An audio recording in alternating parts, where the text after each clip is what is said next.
کی بہترین انداز میں کیا، اپنے خیالات کا اظہار کیا قرآن و حدیث کی روشنی میں۔ اللہ رب العالمین جزائے خیر دے، بچوں اور بچیوں کے علم میں ترقی عطا فرمائے۔ اللہ رب العالمین ان کے اخلاق و کردار کو سنوارے۔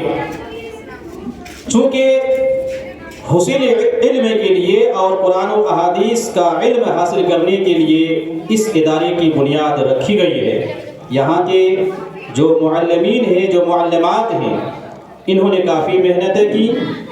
اندازہ ہوا پروگرام سے کہ بچوں اور بچیوں کو اس لائق بنایا کہ بہتر انداز میں لوگوں کے سامنے وہ اپنی بیانات کو رکھ سکیں۔ اللہ رب العالمین ان کے حوصلے کو بلند کرے اور ان کے علم میں مزید ترقی عطا فرمائے۔ میں نے قرآن کریم سے جو آیت پڑھی ہے، چند باتیں کہہ کر میں اپنی بات کو ختم کروں گا انشاءاللہ تعالی۔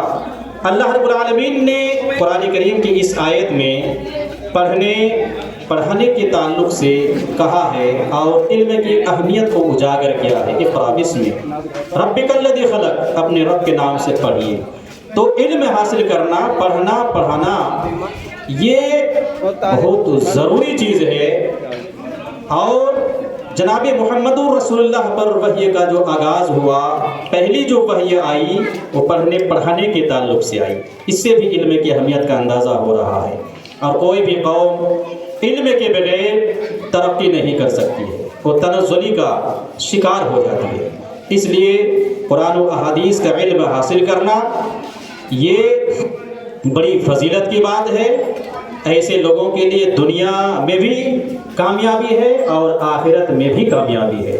تو حصول علم کے بعد، قرآن و احادیث کا علم سیکھنے کے بعد آدمی کو قرآن و احادیث کے مطابق عمل بھی کرنا چاہیے۔ اس لیے میں بچوں اور بچیوں سے یہ کہنا چاہوں گا کہ جو کچھ آپ نے قرآن و احادیث کا علم سیکھا ہے، سیکھ رہے ہیں، ان پر عمل بھی کیجیے، عمل بھی کیجیے۔ نماز روزے کا پابند ہو جائیے، اخلاق و کردار کو سنواریے، پردے کا اہتمام کیجیے۔ چونکہ خواتین کے لیے سب سے بڑی زینت ہے ان کا پردہ ہونا ہے۔ آج اکثر عورتیں، مسلم گھرانے کی اکثر لڑکیاں بے پردہ ہو کر گھومتی ہیں، جس کی وجہ سے عزتیں نیلام ہوتی ہیں۔ اس لیے پردے کی اہمیت کو جانیے۔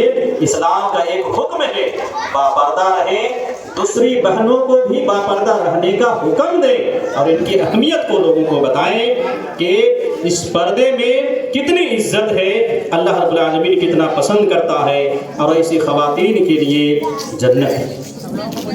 تو دینی تعلیم حاصل کر لینا صرف کافی نہیں ہے، بلکہ اس پہ عمل کرنا ضروری ہے کہ عمل کریں۔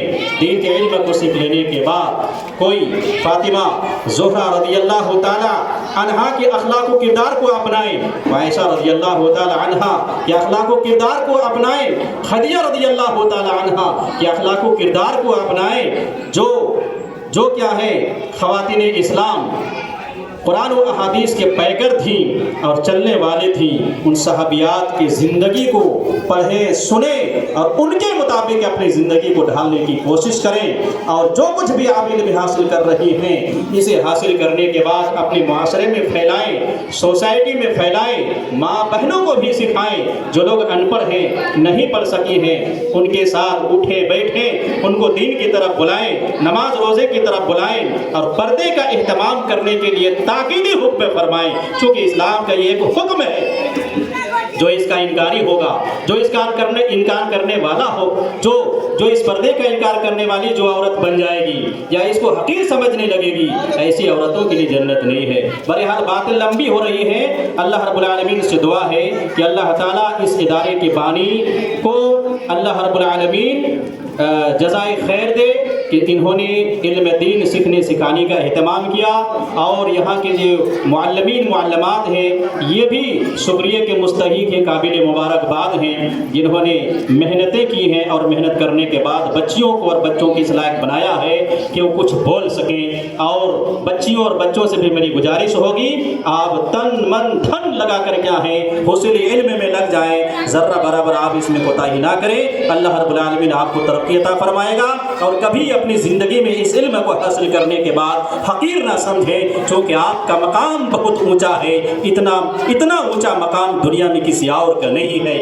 خیرکم من تعلم، تم میں سب سے بہترین آدمی وہ ہے جو قرآن کو سیکھتا ہے، دوسروں کو سکھاتا ہے، سب سے بہترین آدمی۔ اس سے بہتر آدمی دنیا میں کوئی نہیں ہے، چاہے وہ آدمی جتنا بڑا مالدار ہو جائے، لیکن قرآن کا علم حاصل کرنے والے اور قرآن کے علم دوسروں کو سکھانے والے سے بہتر کوئی آدمی نہیں ہو سکتا۔ اس لیے اپنے آپ کو حقیر نہ سمجھے، بلکہ اپنے آپ کو کمتر نہ سمجھے، بلکہ اپنے آپ کو سب سے بہتر سمجھے اس روئے زمین میں کہ ہم اللہ کے دین کو حاصل کر رہے ہیں اور اللہ کے دین کو پھیلانے کے لیے ہم وقت صرف کر رہے ہیں۔ آپ اللہ رب العالمین کے مہمان ہیں۔ اللہ رب العالمین سے دعا ہے کہ اللہ تعالی ہم سبوں کے گناہوں کو بخش دے، معاف کر دے، اور جس ارادے اور نیت سے اللہ رب العالمین اس ادارے کو قائم کیا گیا ہے اس میں ترقی عطا فرما۔ وآخر دعوانا الحمدللہ رب العالمین۔ السلام علیکم ورحمۃ اللہ وبرکاتہ۔